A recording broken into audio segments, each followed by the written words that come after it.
Number 3 step, ang sabi ng Biblia, you will need, in other words, you need the baptism of the Holy Spirit.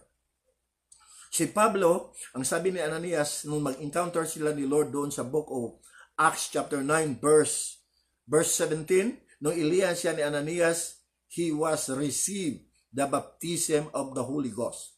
So natanggap niya ang tinatawag na power of the Holy Ghost. Pag once matanggap mo ang baptism of the Holy Ghost, gusto ko pong ibahagi sa inyo, pag tinanggap mo na si Kristo na bilang personal na tagapagligtas mo at hari sa buhay mo, ibig sabihin, by faith, tinanggap na rin ang Panginoon. John 1:12, but as many as receive Him, to them give He power to become the sons of God. Pag tinanggap mo si Jesus, in other words, that is indwelling spirit. In other words, by faith, tinanggap natin ng Panginoon kasi ang Diyos is Espiritu. Diba? Sabi ng John 4:24, God is a spirit. So pagtanggap mo kay Jesus by faith, so God is a spirit, natanggap mo si Jesus, meaning indwelling spirit. Ang sabi naman ng iba, pag tinanggap mo si Jesus, nabaptize ka na sa Holy Spirit. So ibang usapan yon, meaning indwelling spirit. So ang sabi dyan, ang pangatlong step, kung paano natin magawa ang nagawa ng Panginoong Jesucristo, we need